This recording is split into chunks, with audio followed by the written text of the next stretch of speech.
We are live.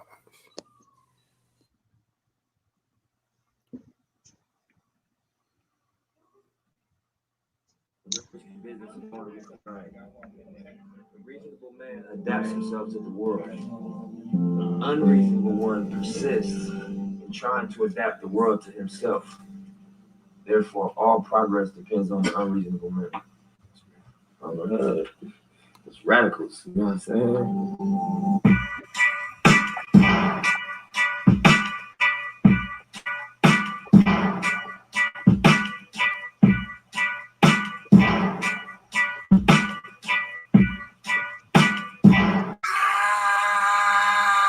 Pull up in motorcades. I got a show today. It's all I'm trying to do. Hustle and motivate. Choppers a throwaway. Hustle the overweight. That's why they follow me home. They think I know the way. Cause I took control of things. Going the solo way. And if you pattern my trend, I make you my protege. Crossing that soldier race. Niggas don't know them days. Take you in back of the buildings. Make you explode the rage.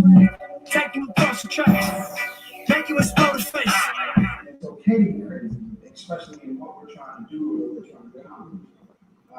The Porter case, the EV, what we all are trying to do, we got a little crazy too, right? What Shakia's doing for banking, really crazy, right? What Kevin's doing for the innovation, what he's trying to accomplish is it's a little crazy, right? What totally what these guys are doing right here, like you gotta have a little craziness. So sometimes your why is gonna fuel you.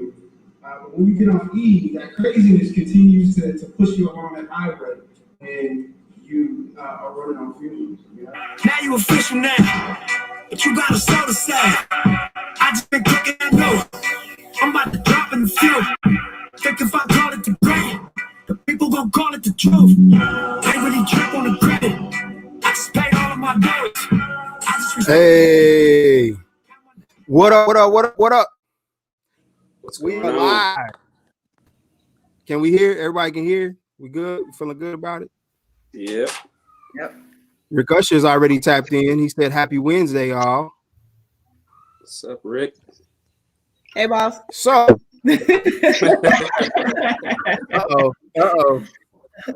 I'm gonna take my hat backwards just because of this lighting situation. Try to figure this out. What's up? So happy Wednesday, like Rick Usher said, and we are back. This is the weekly show. What's next? The Porterhouse KC. We got some really special guests this week, as we normally have really special guests, but really important information to talk about tonight. And so I want to kind of go around, first of all, briefly introduce yourselves. And we're going to go on shout outs right after we briefly introduce ourselves. And then we're going to jump into the organizations that you guys represent and kind of what the work is looking like for you. So without further ado, since, let me get that right. Since Nia is right here on this side of me, let's go ahead and start over here with Nia. Nia Richardson, City of Kansas City, KC Biz Care Office.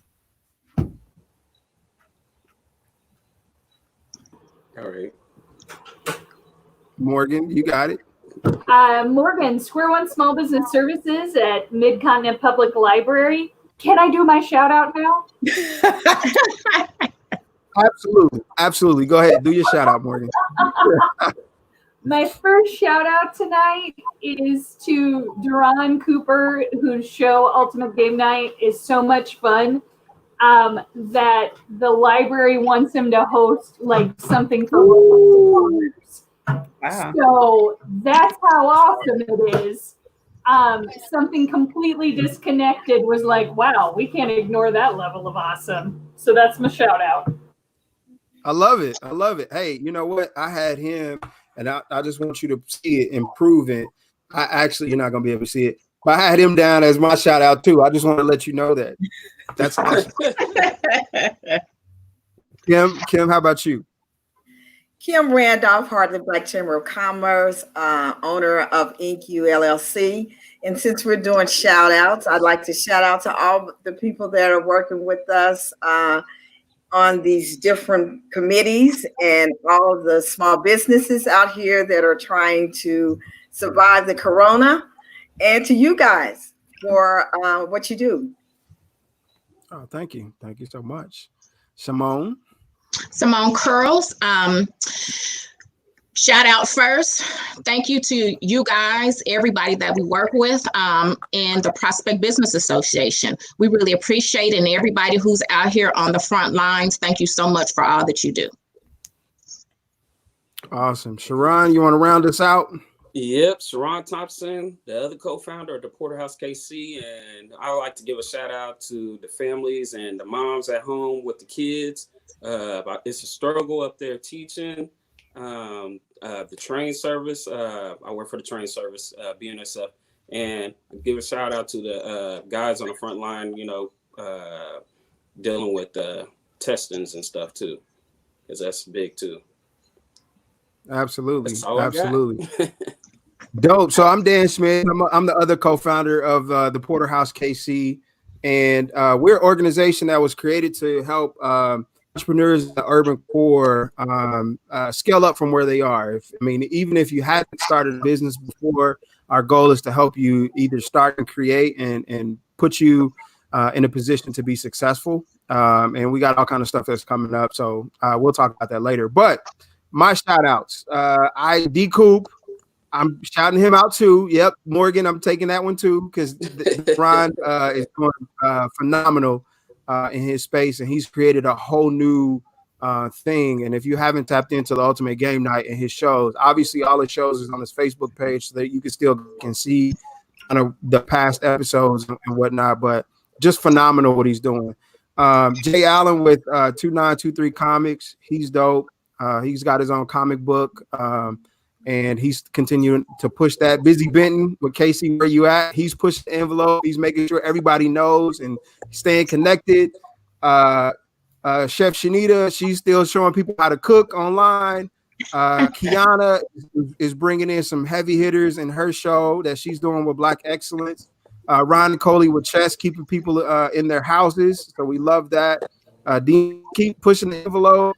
Deanna Munoz, she's actually, I don't know, I think tomorrow she's got the mayor on her Facebook Live. So that'd be awesome. And then Kira is doing a great job too, staying present and in person with folks. So yeah, that's my shout outs. That's all I got. I know I had a lot, but I'll try to trim those down next time. But they needed to be shouted out, so it's okay. Right. Yep. So Deanna just said it's Friday, so join us. There you go. Right on. Go ahead. Hey, Deanna, if you're on there, put your the link to whatever where it's going to be showed or shown, whatnot. So Jamar, real quick before we continue, Jamar said, how can he get in touch with all of us? He has an event coming up, Cops Feeding Families. So that's a good opportunity for us to we'll link everybody's information below, so everybody there are in the comments, so we can all stay connected. So we'll make sure to do that. Tamala said hello to the group, looking forward to the conversation, and obviously hey Tamala. Hey Tamala. Tamala's part of the group. Okay, all right, cool. So we'll start with the Prospect Business Association. This is in no particular order, so I'm just throwing it out there. Prospect Business Association. What is the PBA? What are you guys working on? And what do we have to look forward to? What are we doing right now? Well, PBA in general, we are a business membership organization. And so right now with the corona, we're trying to pivot and to be able to make sure that everybody has all the information needed so that they can move forward. We're also looking at something that I feel has been not looked at, which is the small businesses 0 to 4. that and all of the PPP and all the monies that have gone out and everything, all the loans, that is the group 0 to 4 that just has been totally just out there, no money. How do we work and to get the grants needed for these small businesses? Some of our businesses cannot afford loans. They cannot afford to get another loan to stay alive. And so what are we going to do? And how do we make our businesses that have 0 to 4 people there, how do we make them relevant? Because they have been completely left out of this game altogether with all of the monies, given and this, that, and the other. That population has been just left out. They don't get anything. And again, that loan thing, I have my own soapbox. I won't start that right now. Nia's laughing at me, but I have issues with that. Because we talk about payroll, most of us don't have a payroll. Okay, we have, the 1099, all of those people. So in order to get the payroll plan loan, then you have to have people actually working for you. And so that's a whole problem that we as a entity are trying to deal with. So that's it in a nutshell. Awesome.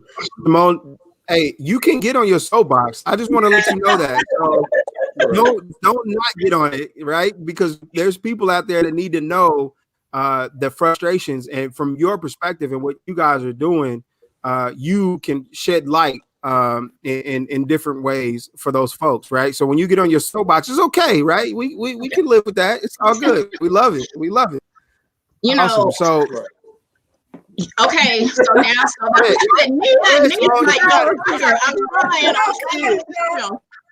okay, Kim go. Okay, so Simone, I'm gonna get on my bandwagon. Nia, that's why Nia didn't warm up. She didn't get comfortable because she knows I'm getting ready to go on one.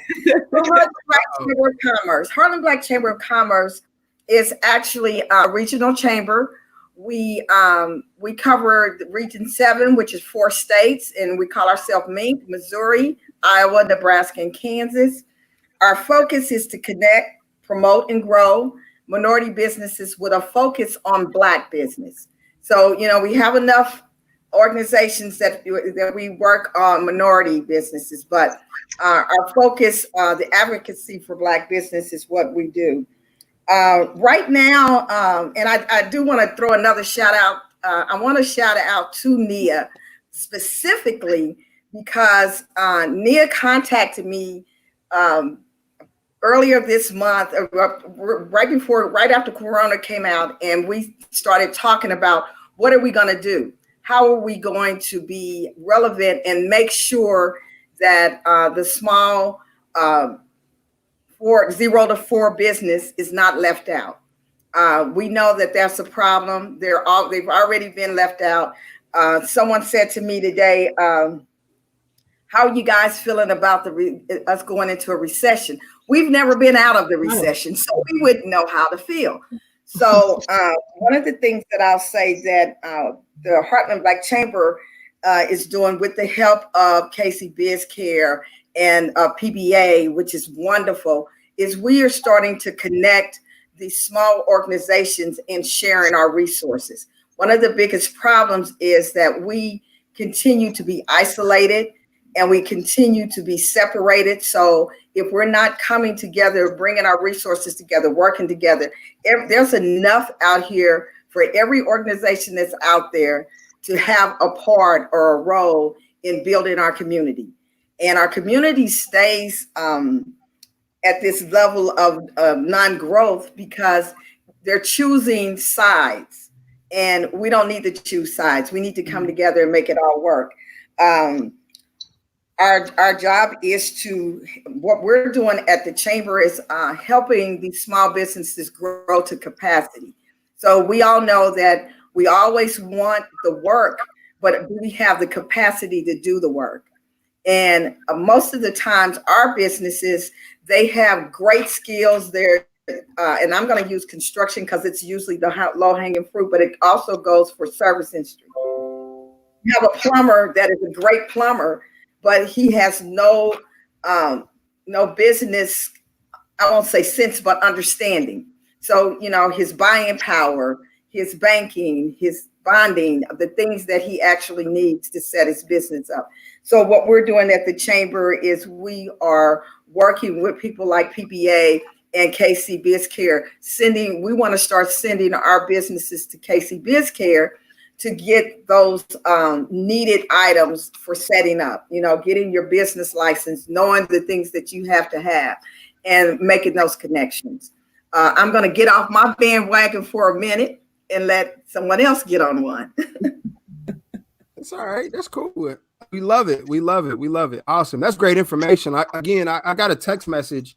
I don't know where I put my cell phone, but I got a text message that asked specifically about how do companies or businesses join your organization. So we definitely want to have that information as well. You want to put that out there. And I think off camera, you told me a little bit. There's some other stuff that you got going on that you some benefits if you join in newly joining. So I definitely want you to share that information as well. Yeah, I'm going to let Nia Okay. All right. And then we'll throw the promotion out there then. I got you. Okay. Nia, what you got? Nia Richardson, KC BizCare. So I've been working with these lovely ladies and a bunch of other folks who are leading different minority chambers and business associations, or just different industry leaders. And we've definitely been working together collectively to figure out, one, just share resources, but also get this survey out to figure out what our businesses need. Again, looking at the micro enterprises, looking at the minority businesses, looking at businesses in minority communities, especially now as we begin to open back up, and how we do it safely. How do we make sure that these businesses can continue to stay open, that people will continue to patronize, that not only do your employees feel safe, but your customers feel safe when they come into your spaces. We've also just been trying to figure out what else do our businesses need. We can definitely take a guess. We know that they need capital, but what we're also seeing is that, of course, relationships are essential, far more essential now than they ever were before. Because beforehand, plenty of small businesses were able, especially sole proprietors, were able to, function under the radar, maybe not paying their taxes here and there, maybe not having a business license. And now you can't get any type of relief funding without it. It's going to be very hard for us to fight for people to still be able to get access to something without having that proof that they're quote unquote a viable business. So instead of leaving them out of the equation, we are trying to figure out ways to help them get set up, taking this time as an opportunity to help businesses get ready, get set up, so they can also take advantage of the opportunities that are happening now for them to relieve their businesses, but also beyond COVID-19. So we're definitely working and bringing our brains together and our resources together to see, just bringing that unity and that collective, the collective work to show how we can really help save the businesses in Kansas City. And can I jump in, Nia? Yeah, sure. 100%. Nia, 100%. Nia struck something that is so true. At this time, one of the things that we're doing, and all three of us are doing, is trying to help these businesses to pivot. And in that pivot, it's time to really sit down and look at your structure and to restructure. And one of the things that we often see is when we go for these, again, small business loans, we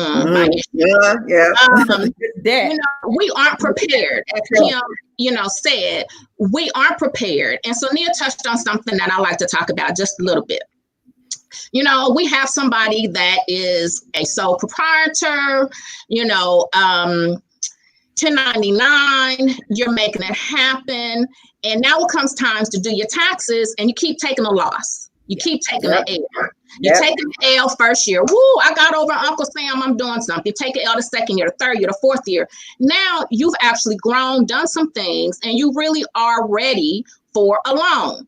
You go to the bank and they say, well, why would we give you money? Because you done took a loss for 5 years on your taxes. And it's like that aha moment. So one thing that I try to do with business is help them plan. You got to plan to plan to plan. You have to really sit down and plan. So sometimes taking a loss and looking like on taxes, you're getting over, really actually hurts you in the end.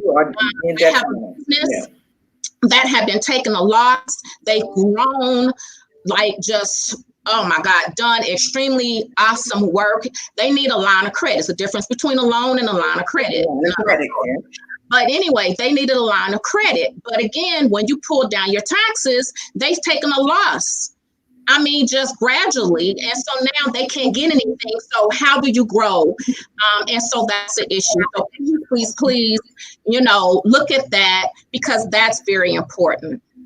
It's just, again, now it's time to really stop what you're doing, because some of us are stopped. And let's think about, how are we going to pivot? What are we going to do different coming forward than we did prior to COVID? Because it's key to actually find that silver lining and say, hey, what can I do different? Because those businesses who could possibly get a loan, your taxes messed you up. So again, a loss is not always, I know it looks like a win, but that win is actually a loss. Yeah. Okay. I love it. I love it. Good job. Yes.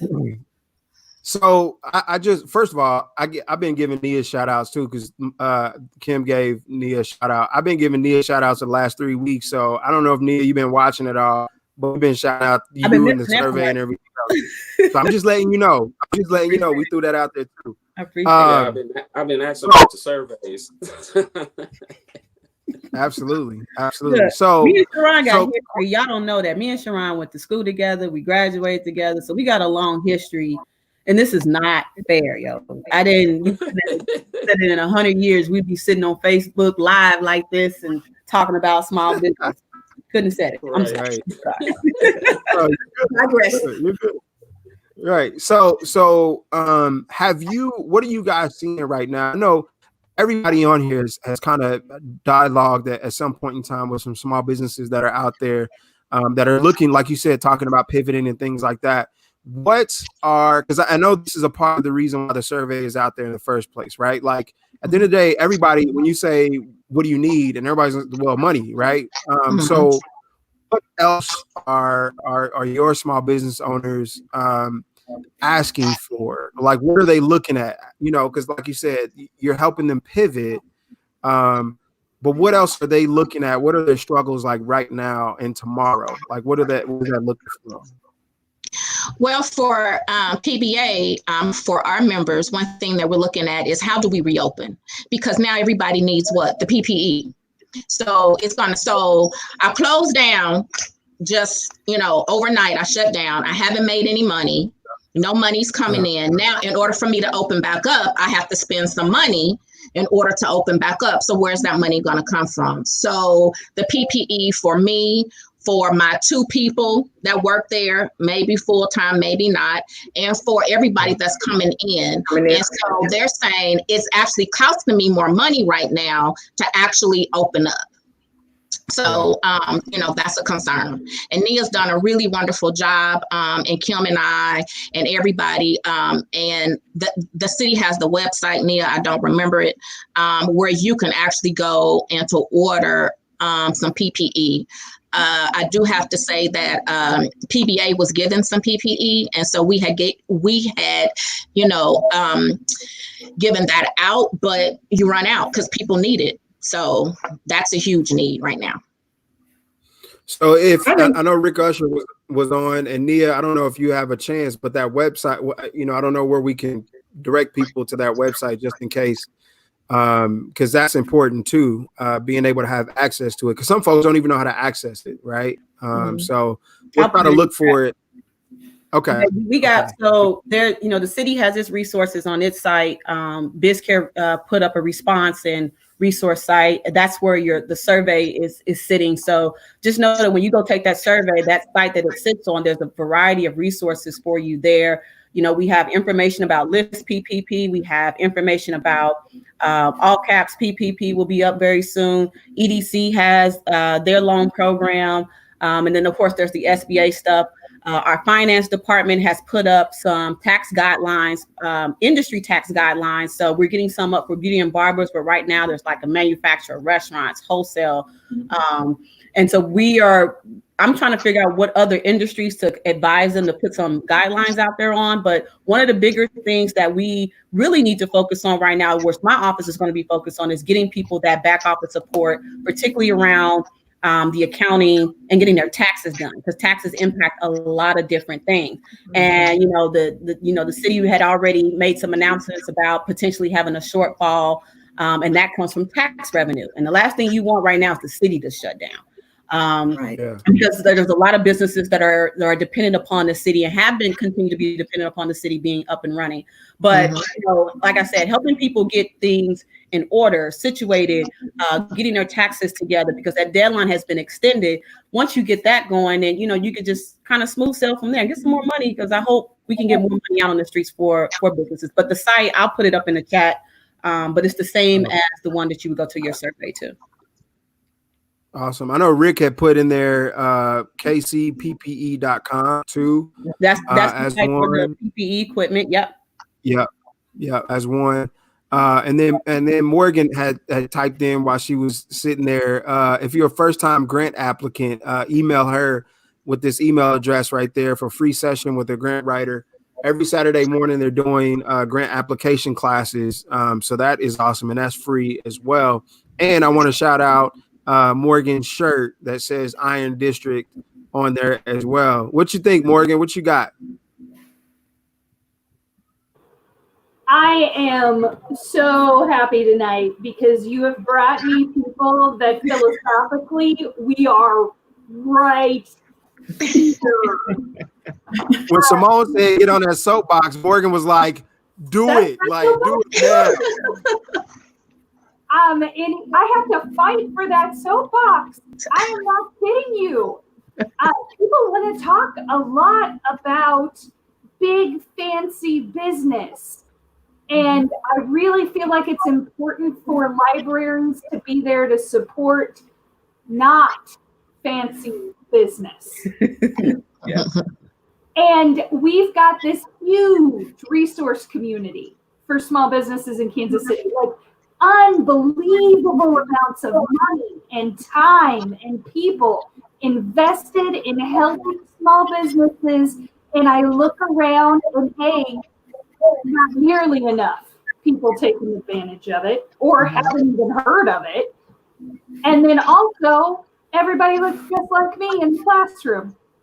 And all the teachers look just like me. Right. But if I break down who owns the business in Kansas City, turns out they're not all replicas of Morgan. So that means we have a ginormous investment of money and time that is not being utilized, and it is not reflective of the community. So how are we not getting together every Wednesday already because we have the same soapbox? How do we not know each other already? And that's a hard question. I don't want to bring everybody down. But I think it's an important question to ask, because if we don't start looking at this, then in 10 years, there's going to be another Morgan, and she's going to be someplace random, and she's going to hear another Simone say exactly how she feels about something, and yet has never sat down on a committee together before. And that's just a dumb waste. That is a waste. Because these low to moderate income businesses, these underserved communities that also have businesses that are critical to their community, and we're not supporting them because we're so busy getting in line to support Cerner. Cerner doesn't need your help. Period. Morgan said it. Morgan say that. Look, Morgan said it. We took care of them, and we took care of them. But we've got the numbers. We know who creates the jobs in Kansas City. Yeah. And it's when you add all these micro enterprises together, that's where the job creation comes from.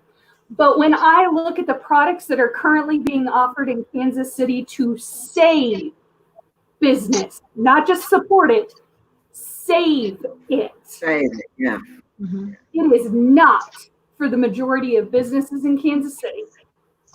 And I am Debbie Downer. For 9 weeks, I have been on this show as Debbie Downer. Qualified for all those programs. And every week, it's normally me in the shout out going, well, Midland's going to fail or Screenland's going to fail because they're big and they still don't qualify. I had to listen in 2 different instances yesterday for people bagging on food trucks. Straight up, didn't even think I'd notice bagging on food trucks. Every day. Well, every day. Go ahead. Well, Morgan, I'm gonna say this. I'm just gonna throw this out here. This is what has happened between us, and we'd like you to join us. It's called collaborating and not just talking about something, but actually we have a solution. We just have to put it into effect and putting the pieces together. You have a resource, and you said the magic word, FRE, which makes it so much better. But having those resources, a lot of it has to do with it not being disseminated to the community. If we're not getting it in the hands of the right people, and we're not looking at and listening to their needs, I think, and I'm going to say this, Nia, I'm getting ready to get started, but one of the things that I have a problem with is that decisions are always made by a group of people who do not even talk to the people that they're deciding for. So you all get in a room, you make the decision on what is going to happen in the community, and then you tell us what we're going to do. And you can't meet my need unless you know what I need. Exactly. So your need may not be my need. And you can't cookie cut us and put us in this box like we're Cerner, because we're not. So I agree with you. I think that finding these resources that can work together and really, really look at, and I was gonna wait on you to throw this out here, Nia, but it hadn't got there yet. This is the purpose for the survey that we worked very hard. Nia worked her tail off on this survey. And I know people kept saying, when is the survey coming? When is it? But it was important that we sent out questions that were relevant. If you can ask a blanket question, but if it's not relevant to everyone, you're not getting all the answers. So the survey for us as a committee and as a group, and what do we call ourselves? I forgot the name of it. We call ourselves Minority Recovery, Relief and Recovery. Yeah. Yeah. So, we just put something. What is it? Say because this is a group of people that really, really every week, even though my Zooms are usually wrong or we have to work to get on, but okay, I'm old and I'm technically challenged. Honestly, you do wonderful. You do good. Thank you. What I'm saying is the importance of us coming together, collaborating, and actually executing. I think that's the word I want to use. Execute. We have to execute. We have been talking about coming together, what the needs are. We know what the problem is. We know what we need to do. We just have not executed because we keep going off into these silos. And everybody gets jealous when somebody else is doing something instead of saying, hey, what you're doing, can we come together and put what I'm doing, what you're doing, because we can help a broader group of people. That's the important thing. Like I said, I'll say this over and over again, there is so much need out here that there's room for everybody to do what needs to be done. And when we silo ourselves, then we are sprinkled with the funds. So if you come together and we say, hey, we need this amount of money to cover this whole area, then they're not looking at you like, okay, we're going to drop a little bit on PBA, and then we'll drop a little bit on Heartland, and then we're stuck trying to make these little pieces of pie work when we should have a whole pie. And then we can start working from that. We can work from that point. I'm like I said again, I really appreciate you guys for what you've done over the period of time that you've come and put together Porterhouse. I've kind of followed you. I've come to some of your your speaking engagements. The ideal is to bring people together, not only to collaborate, but let's do something. Yeah. Absolutely.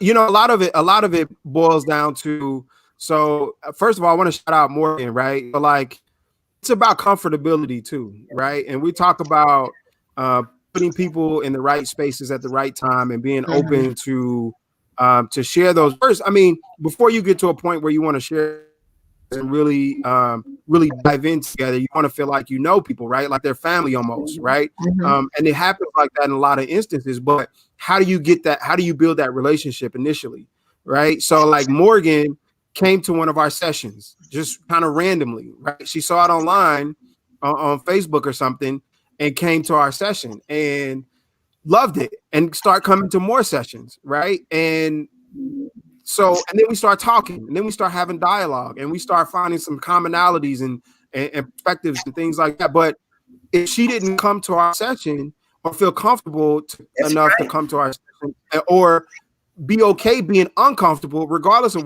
whatever that looks like, this wouldn't happen, right? Like, she's on the show. We've been sharing this platform together, and this wouldn't have happened because we wouldn't have been put ourselves in those situations. So I say that to say, even for all the folks that are watching, like, getting uncomfortable is really important about all, I mean, in all of this, right? And so like us being on camera right now, this is a norm, right? This is a kind of a new norm, but I'm not sure how you guys feel about this, but I know we hadn't felt comfortable just going live. Like, I do videos and stuff, but you can edit videos, right?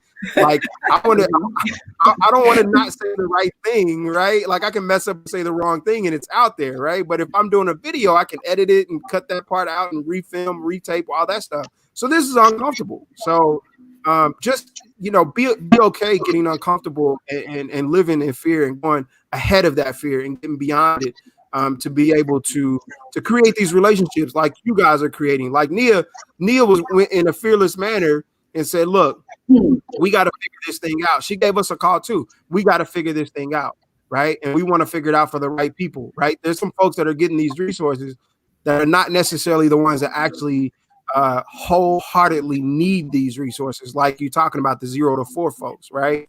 And so putting all these people together, Nia started that. But imagine people like you guys are comfortable with each other, Simone, Kim, like you've been working in the same spaces and know each other and trying to figure things out. But there's other people that are in different spaces, kind of similar to yours, that are not comfortable with each other, that don't feel comfortable coming to your spaces or even seeing you come into their spaces. They may look at you when they see you come through the door and they're like, oh, there's Kim. Here she comes. And her soapbox. That's all. Here come Nia.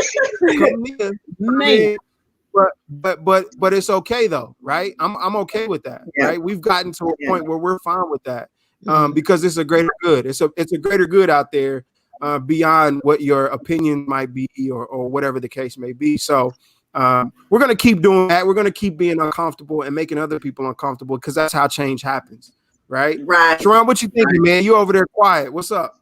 I like your deep-rooted hoodie you got, too. That's a local business. Thank you.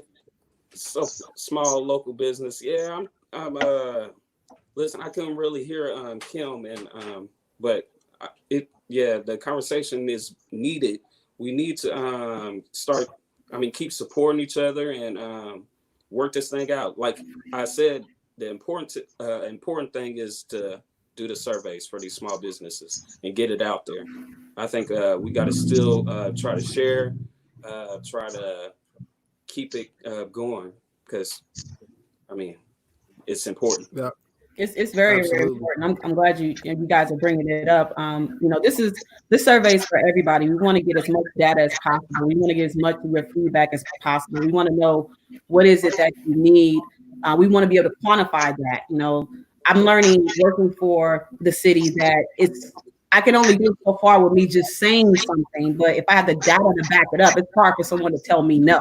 So if you want me to advocate for you, I need you to participate so that I can be that advocate for you in the city and try to go the best that I can to support the small businesses here. Because I know where Simone's going to go with it. You know, we don't need debt. We need actual relief. And these loans, I'm with her. Like, how dare we mandate you to close and not put the support out there that you need for the interruption That's right. happening. So I'm with you on it. I don't disagree with that. And so I've been really busting my tail every day trying to figure out, like, how do we do that? Working with the Central City Sales Tax Board and helping to push forth a recommendation to council to put at least $500,000 into from that money that Central City has into the community to save the businesses, the one entities that don't pay the tax, that give it the opportunity for these developers to actually do something. So why would we not support those businesses?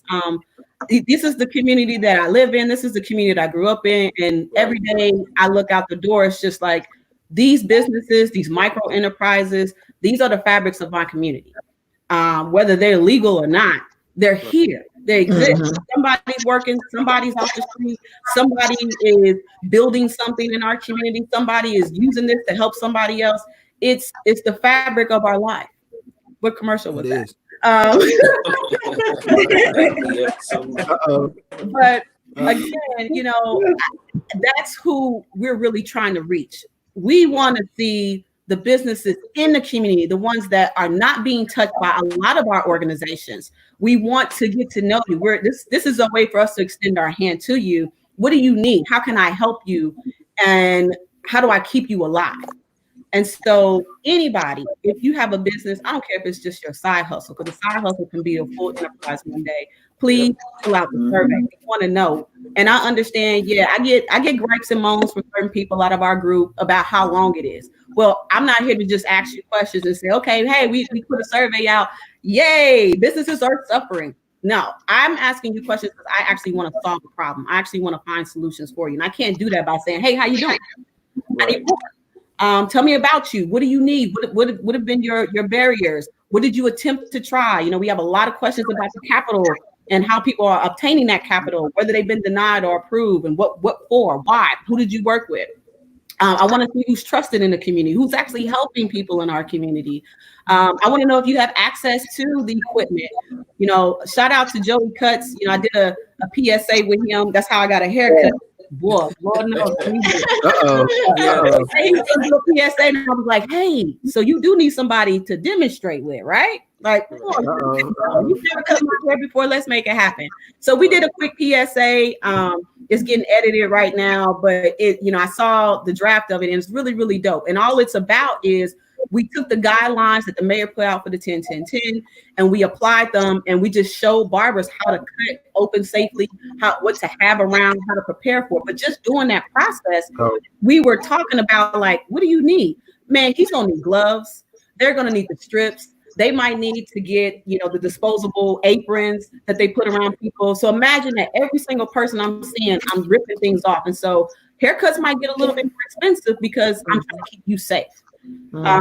And it's something that minor, that small is going to have a big impact on the cost to operate your business. So COVID-19 has put an extra cost on operating businesses. So I imagine some things will go up, but the more we support our businesses, the better off we can all be. And that's the hope that behind this survey. Just tell me what you need so I can solve a problem and I can get right. So, and see, so that was somebody. Go ahead. It was me. Sorry. No, you're fine.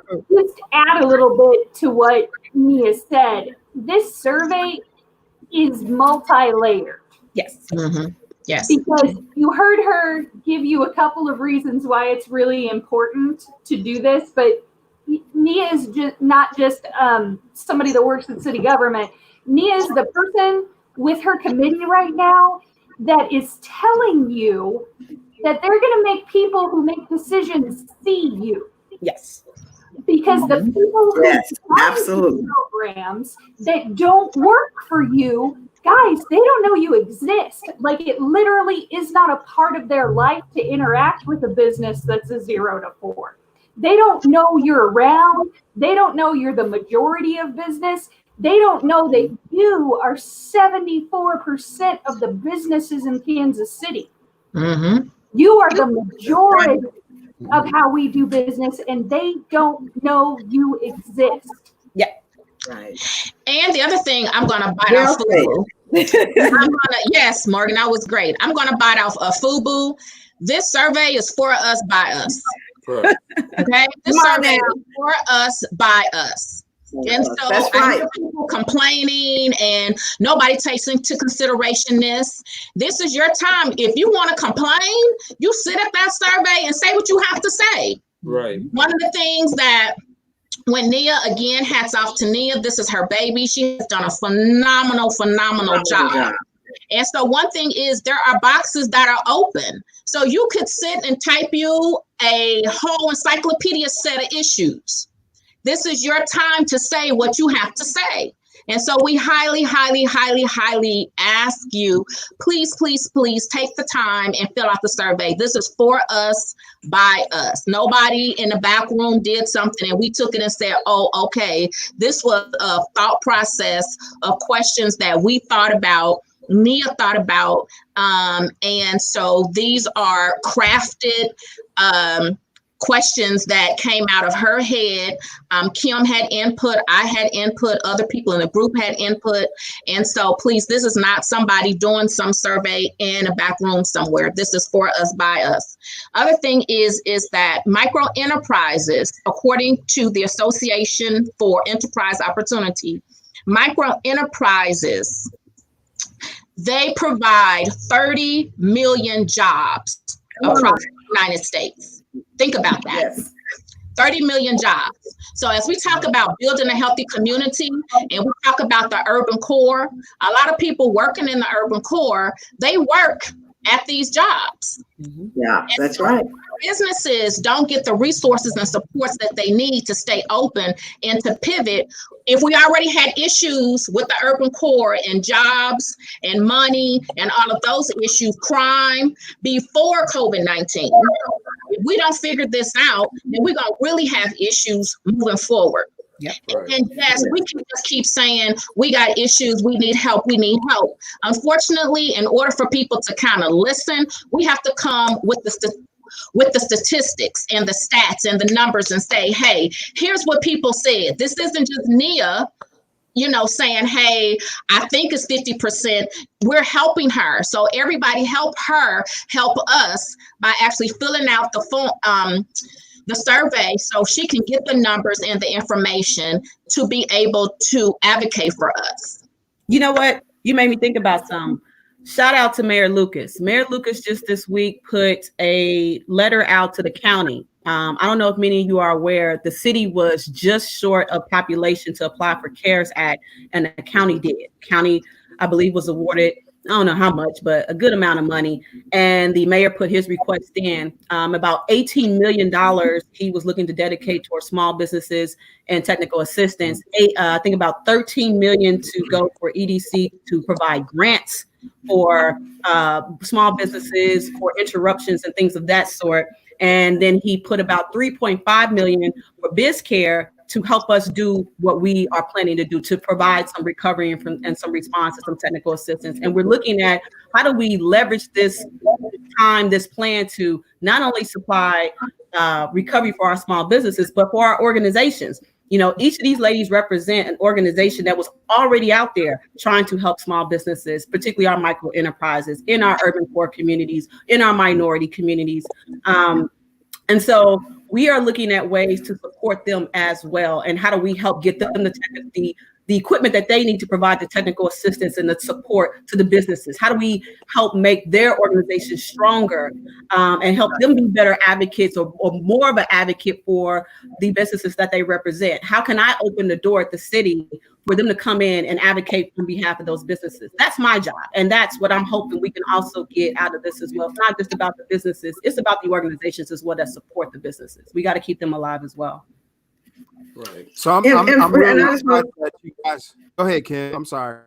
No, I was just going to throw in on what Mia's saying and what Simone said. We really need you guys that are out there listening that have businesses, or if you know someone with a business, to take this survey. We need to stop talking about it in the barber shops and the beauty shops and in the line at the grocery store and calling each other on the phone and complaining.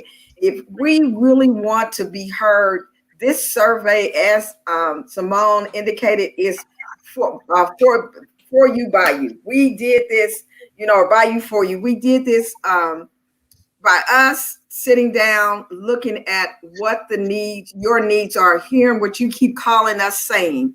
And we took what we're hearing from you and we put it in a survey, and she needs this data in order to be able to really make change.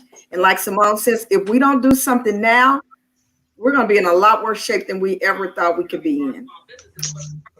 So I'm glad. I am really excited that you guys went, ladies went into detail about why it's important to actually do this survey, because I know that we had a conversation, Sharon, me and Nia had a conversation a while ago about the importance and what stories are actually being told right now in the communities, right? So like without things like this survey, there are not a whole heck of a lot of platform to get stories told or really to understand what businesses are going through or needing in our communities. So a way to get that done is we create this survey that we have to go fill out, and take a little extra time to do it. But at the end of the day, it gives folks like this, like that are all sitting in this platform, it gives us all some data points to take back to folks that actually have the funding and say, look, this is where the need lies, right? When we talk about the urban community, we often like see surveys that come from other entities. I'm not going to put anybody out there, but they come from other entities, and there's this mashup of small business, right? And you're mashing urban small business owners, the from the communities that we come from, with other business owners that consider themselves small businesses, and they don't, and most times they outnumber those folks that are actually taking those surveys, outnumber the folks that are coming from the urban core. So they might have a different perspective, a different look of what their relationship to small business versus these folks' relationship to small business. So being able to get this from the folks that live in these urban communities, it just means so much more, and it provides more opportunity to. I feel like we're doing an infomercial right now about about this survey, but hey, it's important. It's important. It's very important. But just also note that the survey, the survey is just the starting point. We are really building out the infrastructure that is needed to be able to support our businesses moving forward. I wish we had the infrastructure beforehand, because we would have reached all these businesses a lot sooner. Right. If I don't know if I don't know where you are, I can't help you. So this is me putting my hand out to say, where are you? Because once I get you in to the survey and I get you into my system, the minute that we get programs and relief money in place, you'll know. And because that's one thing about the survey, for those who have taken it thus far, I've had so many people come back and tell me on the capital questions, we listed all the various different capital funds, grants, things that were out there. And some people weren't even aware that they existed. And so I had people calling me like, hey, I'm on Hello Alice trying to fill out for this grant, or I didn't know about this particular grant over here. Well, now you know. But that's the other benefit of it. You get informed about things, and we get your feedback. But moving forward, we get to stay connected with you, and I want to be able to assist you. So, BizCare, we're here. We call that tapping in. Yeah. So now you can tap in with the folks, right? The resources are there. The resources are absolutely there. I just need to find you, the business, to get the resources to you. Right. So important 100%. to share with your friends and businesses. Just talk to other businesses if they haven't did it yet. Just say, hey, do the survey. Check it out. This will help you. This will help them. If you ain't got the PPE, do the survey. That will help you. I have a comment. Sorry. We had a couple comments in the chat. I just wanted to kind of address and just go out there. Hurston talked about, so Kim, I'm not gonna read yours. I'm not gonna put yours up there yet, because we're gonna talk about that in depth a little bit. But Hurston said, would it be possible to talk about how to pivot? There are many people doing something as a hobby that's actually a full career in a different space, right? So then we'll talk about that in a second. And Natasha said, is there currently any grants available for 0 to 4 years small businesses? And Morgan already responded to that and said, hey, give her a shout. So if Ms. Scott, if you're on here, if you're still watching, make sure you tap into Morgan, and then also tap into Kim and Simone and Nia, because they have resources available as well. And then Rick posted in there that the letter that was posted that Nia had referenced. So if you want to see that, it's in the comment. So let's circle really quick to Kim's post. So I'm gonna read it, and then I'm gonna let Kim kind of dive into that a little bit. She said that there's a limited offer, a free 6-month HBCC Pro membership valued at $700 annually. Hold on, let me go back. Free 6-month HBCC Pro membership valued at $700 annually. That's crazy. Okay. For small business and minority businesses with 10 or less employees, membership starts June 1st, 2020 and be up for renewal December 31st, 2020. To claim it, just forward your survey complete confirmation with the contact person's name, phone number to that email address, and it ends June 1st, 2020. So you only got a few days to put that in. So make sure you put that in. So Kim, you want to talk about that? What made you guys do that? That's pretty big. Well, one of the things that I had to go to my board with, and I was like, hey, we really, really need to do something basically due to the coronavirus. So, as a chamber, our membership base, and I'm sure Simone can speak to this, with all of our businesses being small business, that means that the membership that they would normally pay will have to go back into their budget. Because we're losing money. We're closed our business. We're not getting any revenue. And the one thing that we wanted to be able to do was to offer our services and our resources. And there's a lot that we are doing other than just having networking events. We have Construction Alliance. We have website building. We have educational our seminars that we're getting ready to do virtually. You have access to a directory. You can advertise. We do connections. So if you're trying to be connected to a corporate account, if we see you have capacity, we'll put you there. So the pro membership is in between the basic and the executive. Basic membership is, you're brand new, you're just getting started, and we're going to help you with some of those steps, and we're going to send you over to Nia. And then the pro is you've been in business, but you need those connections. You need to build capacity. So we have like Finance 101. We're launching Finance 101. We're launching the Construction Alliance. We have a safety both in construction and general industry. OSHA 10 certifications. And then we have working with human relations. And Tamla, if you're still out there, we help with the certification process.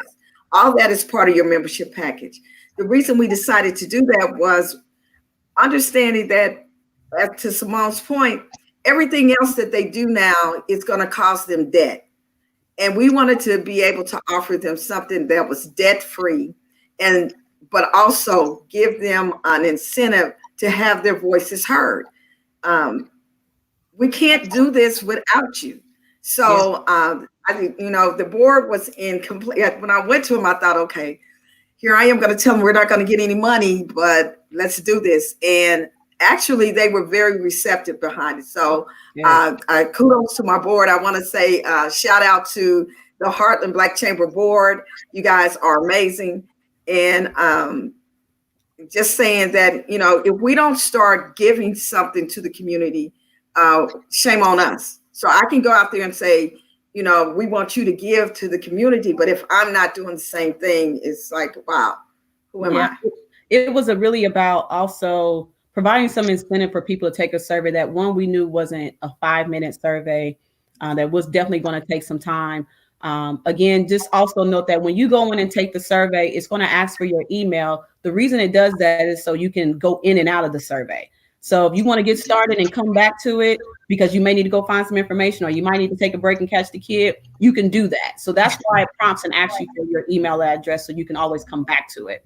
But the what Kim is doing and what Kira also I saw she's doing, she's offering a gift card for those who complete the survey. And I told her I'll throw in a $50 gift card for her drawing as well. But we needed an incentive for people to do this survey during this time when they've been over surveyed. Everyone jumped out in the beginning to do a survey, and rightfully so, because we, all had to try to figure it out, what was happening. So we knew we were coming in a tough time, especially now that things are starting to reopen. And how do we get people to kind of calm down a little bit, take the survey, give me your information, tell me how you feel. We figured we might need some type of incentive to do that. And so we're hoping that that's going to help. It has definitely, for all those who have definitely helped to get the word out, More Square, EDC, All Cap, KC Sourcelink. I've seen you guys all out there helping to promote Porterhouse. Thank you guys so much.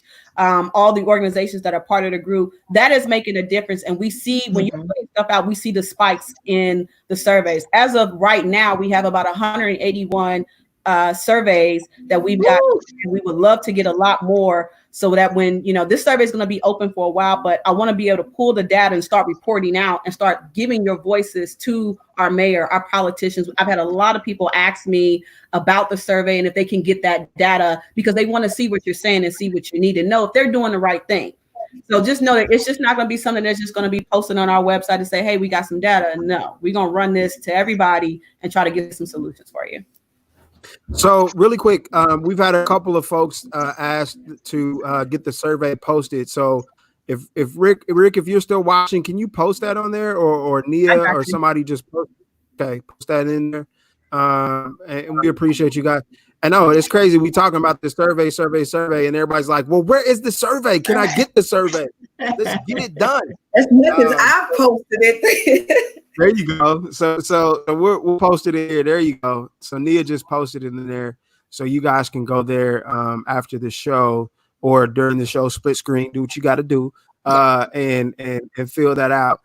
Jeff, what's up? Jeffrey Davis. Jeff Davis is my guy, man. We former president of the 100 Black Men of Greater Kansas City. I was a part of that organization. Dope organization. How can a nonprofit with interest in economic development help and contribute within the community?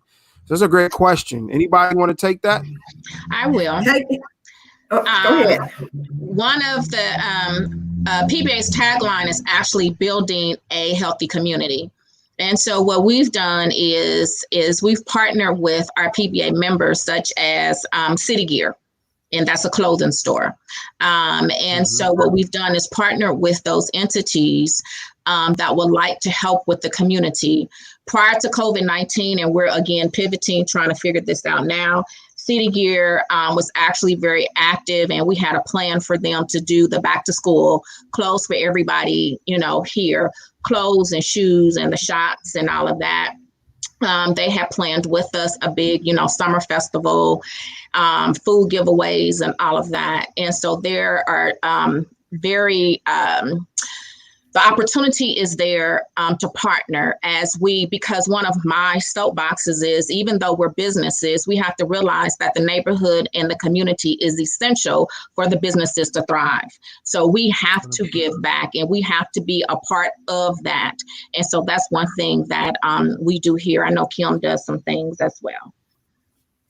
Kim? Yeah, so Harlem Black Chamber, when I became the president of the chamber, one of the things that I wanted to express as a chamber, we can't function as regular chambers. We have to not only look at the business community, we have to look at education, we have to look at housing, we have to look at healthcare, mental health care, and workforce development. And so we are looking for partners all the time to work with us in all those areas. And yes, we have some corporate partners that do assist us in a lot of this work. But as to Morgan's point, even our corporate partners don't understand the urban issue. And so that's the reason, to me, it's so special for me to be partnered with PBA, because PBA understands the issues in the urban core. So we partner with them, and we'll be doing a lot more with them. And anyone that wants to come in and work with us, I know we have plenty for you to do. Exactly. Awesome.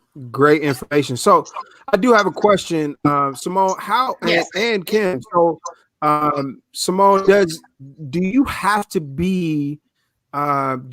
have a business on the Prospect Corridor to be a part of the PBA? And the answer is no.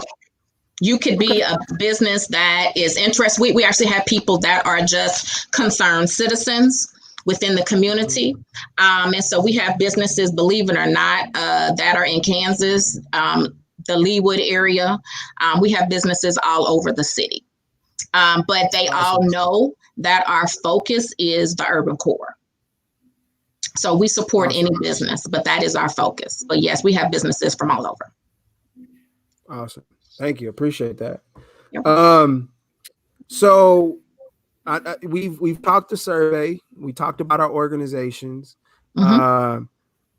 There's and Jeff Davis said 100 Black men in Greater Kansas City welcome opportunities to partner with our communities. So we definitely got to get Jeff tapped in at 100. We look forward to working with you. Yes, absolutely. Jeff, we got to make that connection. We got to make that happen. So we talked about a lot of good stuff. I know we're over an hour, and out of respect for the panel, we definitely I want to make sure that we are conscious of your time, because we appreciate you guys coming on. But what is your plan? What are you looking forward to after COVID? And everybody can tap into this, but what are you looking forward to after this COVID thing? It doesn't necessarily have to fully let up, but like even when the openings start, the partial openings start happening and things like that, what are you guys looking forward to?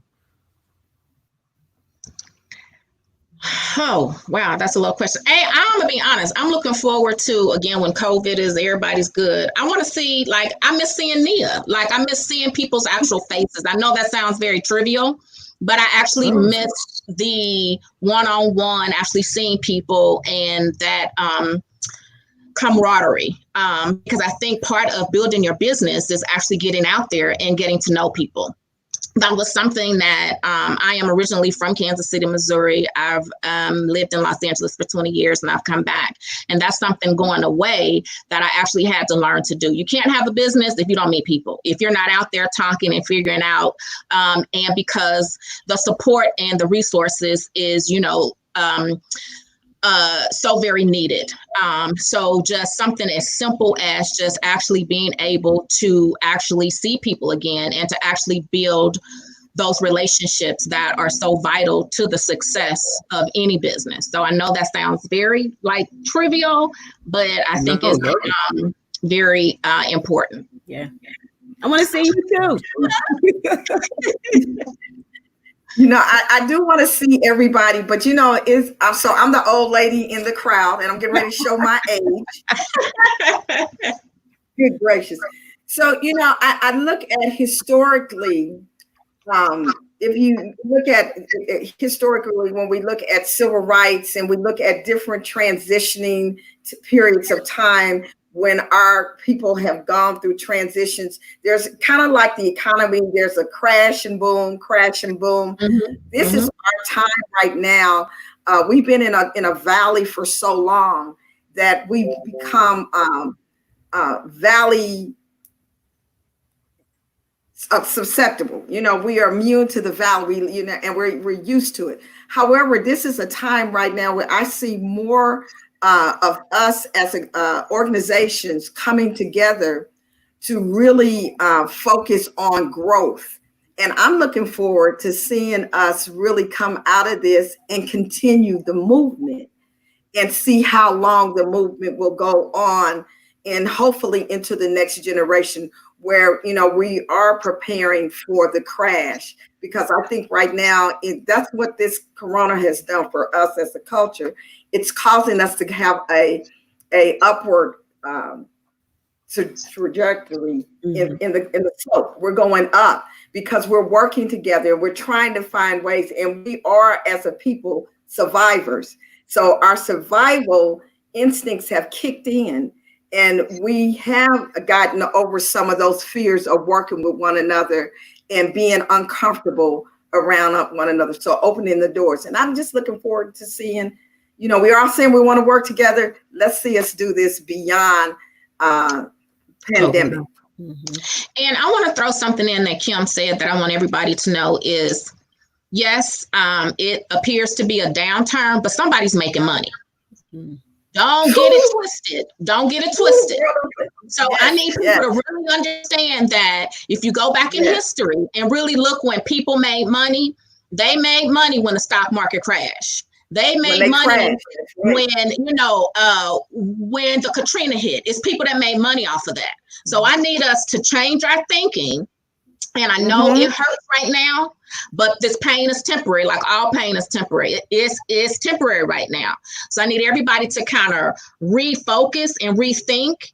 Again, I know we talked about pivot and we don't have a lot of time for that one, but people are making money. So I need people to kind of think outside the box of what can I do? What skill set do I have? What training do I have? Maybe your hobby now becomes your primary. Okay, so don't walk away thinking that nobody's making money. It's people making big money right now. So we could be those people as well. You could be those people as well. So please, please, please know money is being made and you could be one of those people. Absolutely. And I want to give a shout out to the KC DAC shop. They have when we talked about pivoting, they have pivoted and are doing some great stuff down there. And they just were in the news, I think yesterday or maybe today too. But they're doing a great job when we talked about pivoting and making money. We've had conversations. We had Kinley on, one of the owners of KC DAC. He was on one of our shows, and he talked about they actually were doing a lot better now in COVID than they were outside COVID. So shout out to those folks that are really that are really pushing, that continue to push. Morgan, what you think? What are we looking forward to? I am going to go against the grain here because you know how I'm surprised. You know how when you're at a concert and you're all packed in and you can only see 5 people in any direction. COVID took that concert full of people and lowered 3/4 of them to their seats. And suddenly I could see all the way across the concert hall of the business community. And I found other people still standing just like you two. And I was able to make a connection with them. And I'm going to miss that terribly because I'm scared to death it's going to go back to how it was.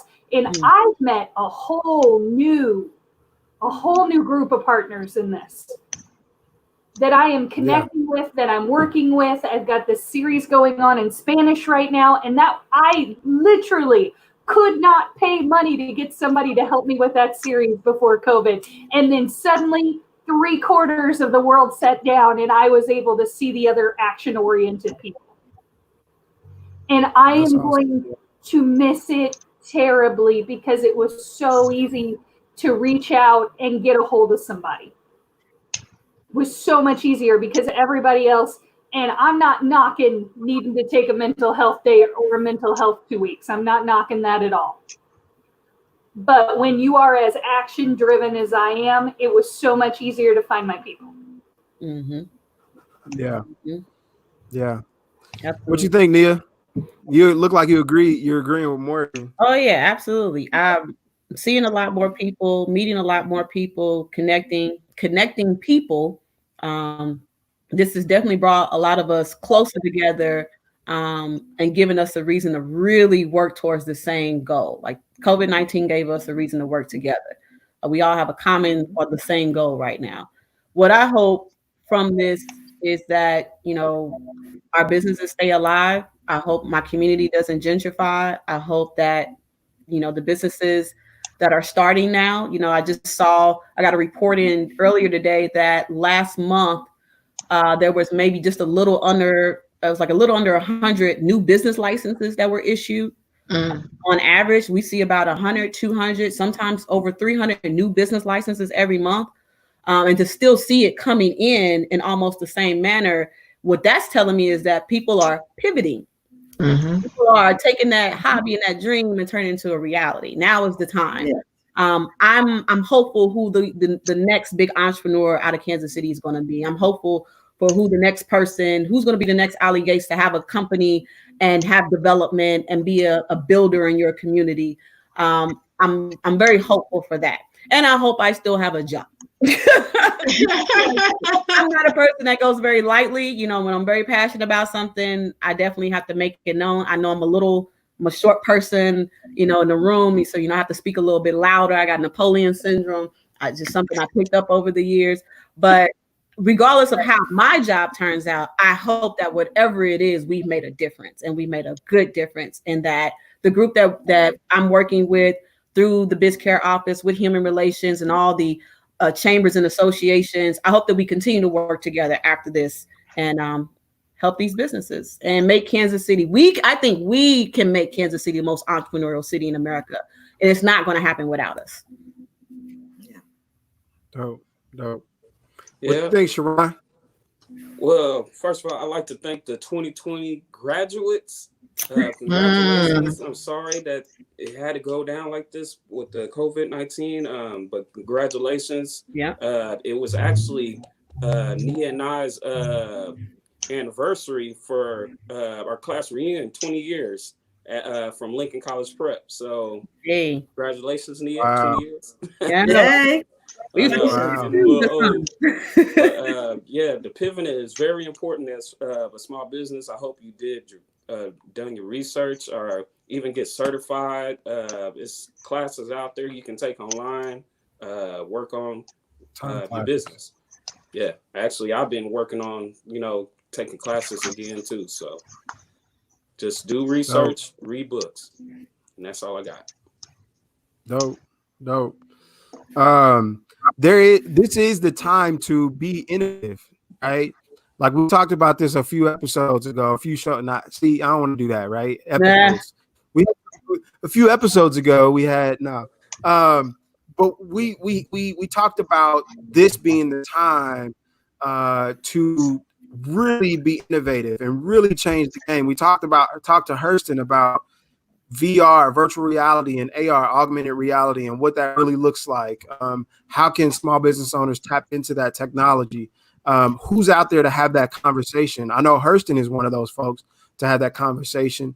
What can you do different? What talents do you have, or what abilities or passions do you have that can put you in a different space? And then how do we like what Duran, what Cooper is doing, we introduced him to StreamYard, and he's taken this ultimate game night to a whole different level, right? That ultimate game night was an in-person experience, right? You had to be in person to really grasp what the ultimate game night is. And now I feel like what he's doing is he created a whole new avenue of what ultimate game night really is, even after you get out of COVID. So being able to pivot and being able to be innovative and have those conversations, you got all these people that are on this stream right now that are willing to have conversations with you about what that next level looks like or that next step looks like. So reach out to people. Don't be afraid to DM.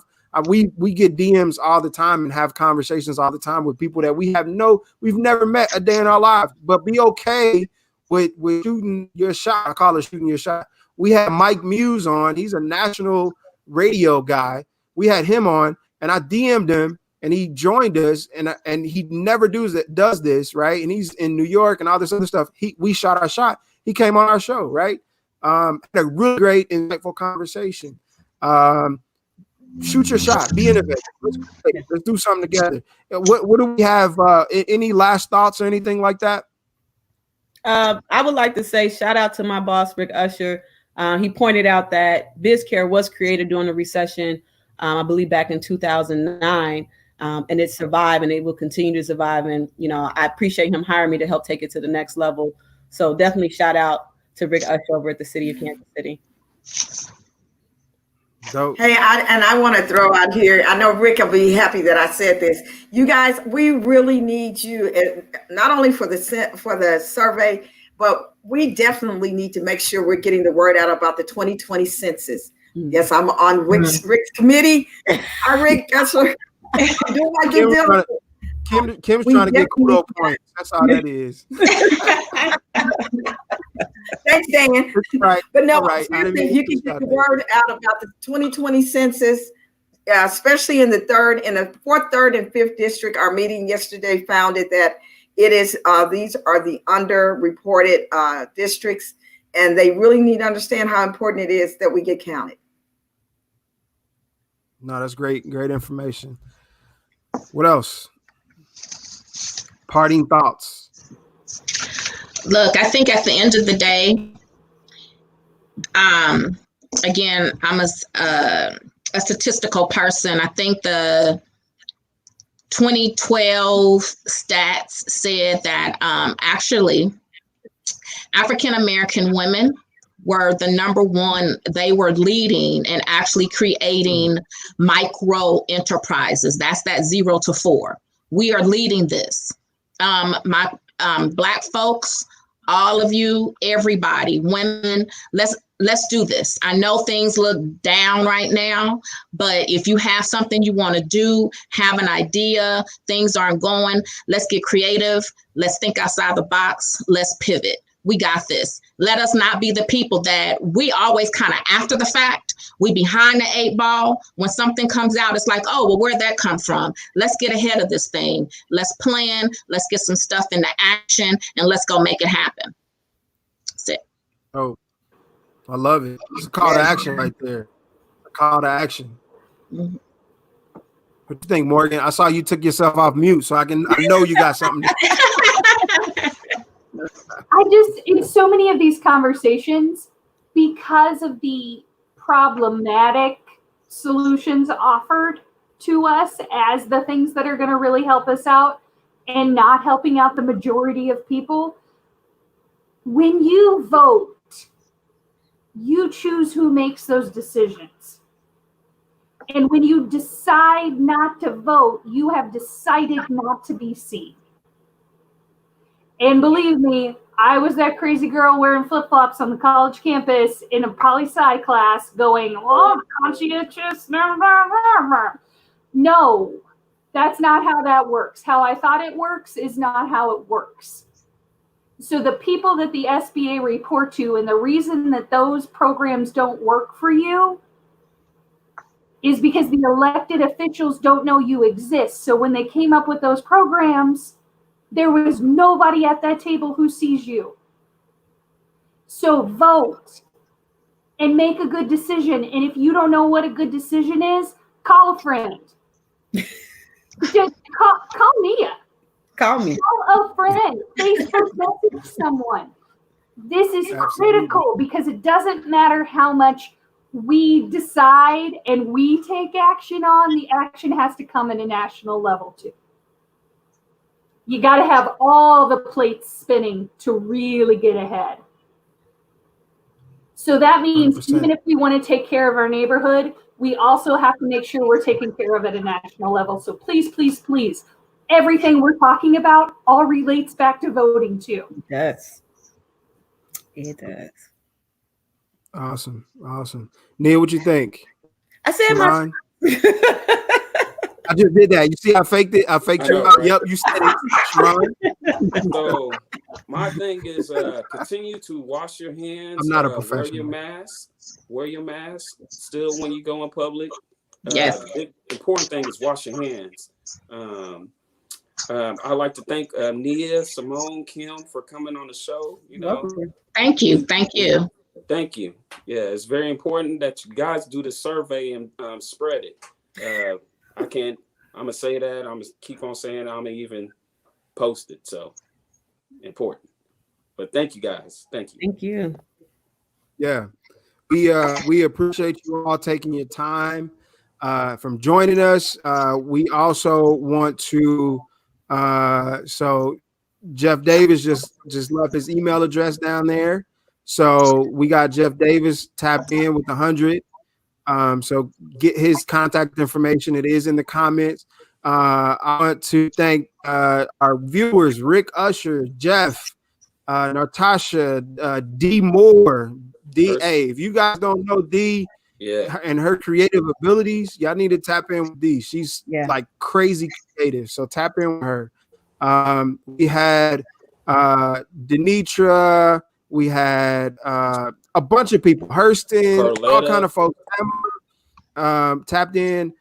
We appreciate you all. And again, we will be back next week. And I'm gonna have a different shoe up here. Everybody's wondering what's up.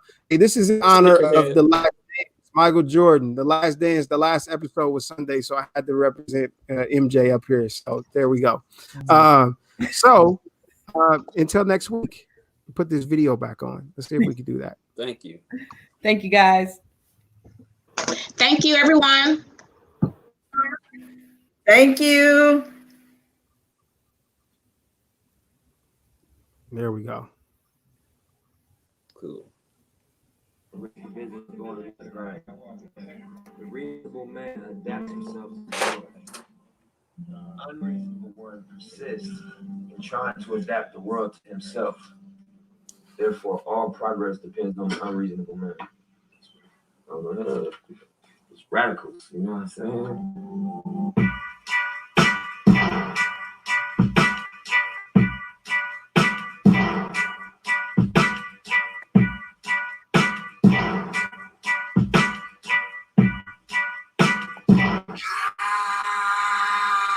Pull up in motorcades. I got a show today. That's all I'm trying to do. Hustle and motivate. Choppers a throwaway. Hustle the overweight. Why they follow me out? They think I know the way. Cause I took control of things. Pulling the still away. And if you counter my trend, I make you my protege. Crossing that soldier race. Niggas don't know them days. Take you in back of the building. Make you expose your rage. Take you across the tracks. You expose the face. It's okay to be crazy, especially in what we're trying to do and what we're trying to accomplish. With the Porterhouse KC, the EBB, what we all are trying to do, we got a little craziness in it, right? What Shaquille is doing for banking, simply crazy, right? What Kevin's doing with the innovation initiative, what he's trying to accomplish is it's a little crazy, right? What totally these guys are doing right here, kind of have a little crazy. So sometimes why you when you get on E, that craziness continues to push you along that highway when you are running on fumes. Now you official now, but you got a soul to say. I just been cooking that new. I'm about to drop in a few. Think if I call it the great, the people gon' call it the truth.